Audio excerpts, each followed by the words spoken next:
want to know which planet was causing your suffering? How about Earth? Hey everyone, Brandflakes here, back with a new Duelists of Eden video. For today's video, I want to go into the Gauntlet mode and kind of explain how you can approach the Gauntlet mode to best improve your own base level of gameplay before you ever approach PvP, or the unranked/ranked ladder of this game. Now, Gauntlet mode is a bit hard to find. It's in the story mode, which is in the Learn tab. You'll see it on the top left side where Shiso is. And you'll basically just have to pick a deck, and I'll be going with a Dreadworm deck because somebody asked about Dreadworm, and I figure this is probably a good way for me to show like how I would explore a deck in Gauntlet mode, and also explain how, again, Gauntlet can teach you good habits that you can bring into the real game, but also just kind of talk about the things that Gauntlet mode won't teach you as I'm playing through. So while I start this up, again, just plugging my tournament I'm hosting in May 11th very quickly. I'll post the start.gg link when we get around to it. But yeah, so Gauntlet mode, all of the bots will be playing pretty standard decks. Basically, these are decks that are built by the dev, and these are decks that the dev thinks have pretty good cards. And for the most part, it's true. So one big thing you want to make note of with the boss in Gauntlet mode is that they're very good at countering you from straight lines. So that's why Gauntlet mode is actually kind of good for real play, because it'll teach you really quickly how dangerous it is to stand in front of people. This Hazel deck has 2 spells, that was weird looking. And you can see that if I stand in front of the bot, they'll automatically cast Minigun. So just from that alone, you know for a fact that Minigun or straight lines are very dangerous in general in this game. You can see that the bot even catches me with Warp Rays. But so, what I'll be doing with this is I'll be trying to show you guys good ways to approach. You can use the bot to kind of practice your combos, see what goes in and goes out, everything, because you can see the, like, as you might know, you can actually see the combo in the background. And so while I'm playing this, I'm going to be thinking, okay, so if I want to approach the bot, I can use my W1 and then walk up to use Auto Slash, because Auto Slash will be covered by that. And then Entangle, my opponent's covering the first 2 columns, and Entangle will be really good. And then I want to try and practice this funny Dreadworm combo that's based off of Blink, where I hit W2 into Blink, and then that's an entire combo there. You can see that the bot even tries to go for a funny little wrench punish. So you can see the bot's actually really scary. It might even lose because it'll do too much damage in the beginning.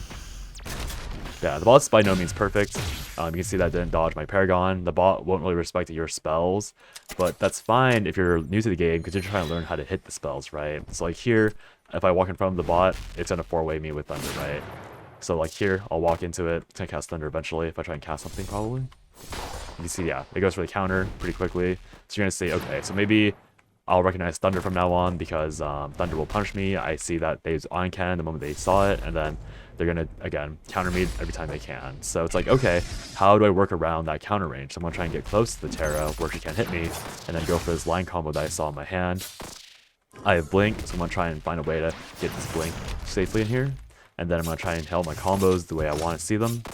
And you can see that it's just a very good way to practice. Like, again, these are all things that real players might dodge, but as a new player, like, you might be like, okay, I just want to really practice reading my deck and seeing if I can mentally plan out what spells I want. So here I have Blink, I have Paragon, Kunai. So if I use R2 or W2 into Blink, I can only use Kunai into Minigun, which is totally fine. Someone do that.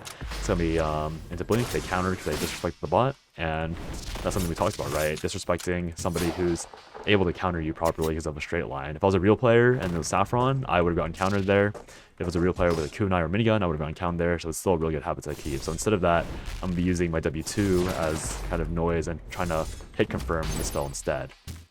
Once again, I have Blink, so I'm gonna try and use W2 into spells. I missed input there. I threw Claw Trap instead of Auto Slash. So I'm like, okay, I'm gonna try and think about it more. So if I use Step Slash and Auto Slash, my Paragon will end up in the second slot. So I'm gonna try and remember to walk backwards after Auto Slash and hit the Paragon. And you can see that I can slowly plan that out in my head, and that'll help me practice just thinking about how these spells work. So again, I have Blink, so I'm gonna try and go for the W2 Blink combo. See, that time I did get it for the most part, and I did draw the combo somewhere, but that's totally fine. And then here I can use the W1 for pressure, just to like avoid the bot from countering me. And then Paragon Minigun, I know for a fact combos at 3-way and 5-way, so I'm gonna try and hit the 3-way. See there, that does end up comboing, and then I can continue going for the shuffle. And a really good thing that the Gauntlet mode does too is that it really shows you how strong your deck is if you're playing well. Because for the most part, if you're playing, like, if you're a good player, you can get your entire deck onto the Gauntlet bots like 100% of the time. And so if you're unable to kill the bot within like 45 seconds, then that means you're either playing too predictably even for the bot, or your deck has a very serious time to kill issue going on, which is a problem in of itself. And so Gauntlet mode is really good for that as well.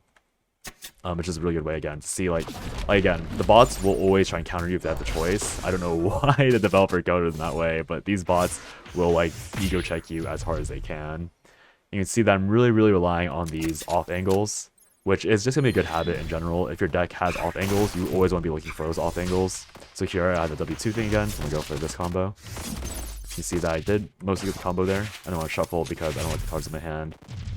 Again, trying to stay away from the threat ranges that this Nira has.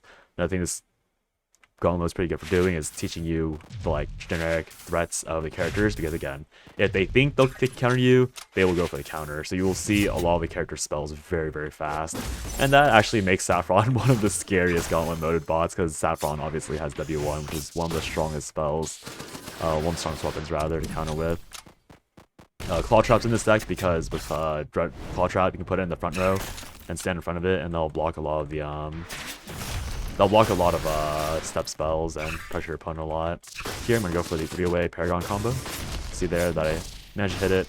Don't know what the gap is because I'm not necessarily familiar with like Javelin to W or Javelin to auto slash. Then here you can see that my deck's kind of weird, so I'm gonna try and burn Claw Trap. I say hit that, so I'm gonna go Javelin. I'm gonna look.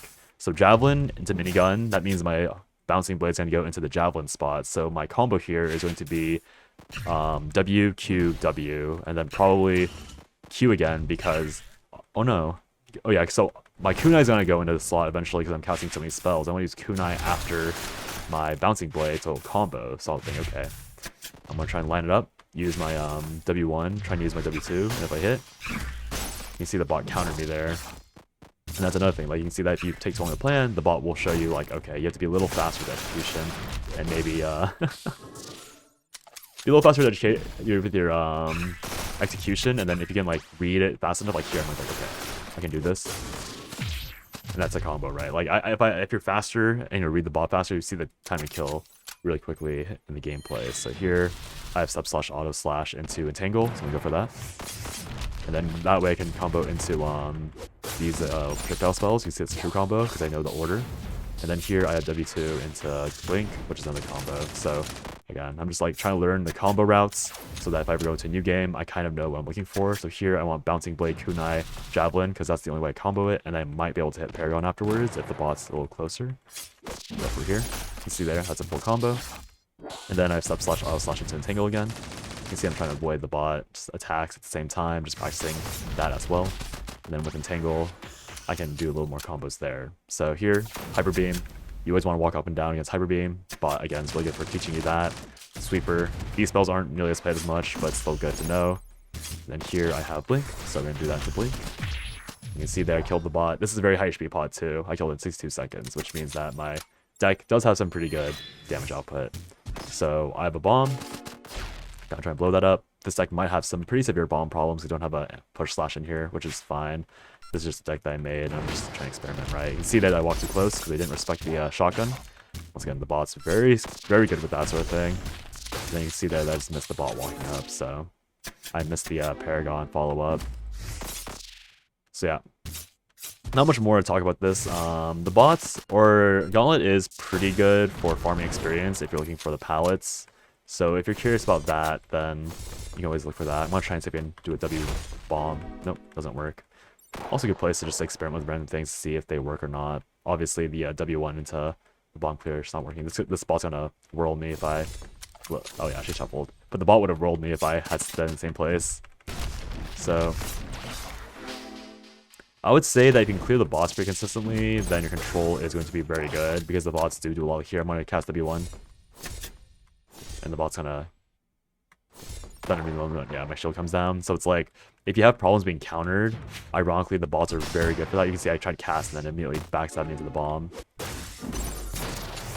So you can see like what spells are like a bit faster than other spells, because the bots will, again, they'll really try to get you there. And it's, yeah, again, they come into the bomb and I died to the bot because I walked in the thunder. So again, you can see how the bots are really scary in that regard. But hopefully this video made sense. bots are really good for teaching you again how important off angles are, how important it is to know your opponent's hand because the bots will punish you, and how easily you can be countered if you don't respect what's in your opponent's hand. But also, it'll just help you kind of learn how to combo just because the bots don't move that fast. So you can set the combos very slowly if you play quote unquote defensively against the bots, and really think about how your spells link it to each other. But hopefully that made sense. I don't know if I recommend this Dread deck just yet because I haven't tested quite much, but it seems okay from Gauntlet alone. I'll have to stress test it in ranked gameplay to see if it's actually good or not. But hopefully this video was helpful. I know that AI or offline gameplay is pretty important, and I think Gauntlet, while it is pretty bad, it's honestly not that bad if you're just trying to get into the game. I spent a lot of time in Gauntlet mode, like just getting used to controls, and I think it helped out a lot for my initial onboarding. Now, with all that said, hopefully you guys enjoyed the quick video. Have a good day or night wherever you are, and I'll see you guys next time. Bye-bye.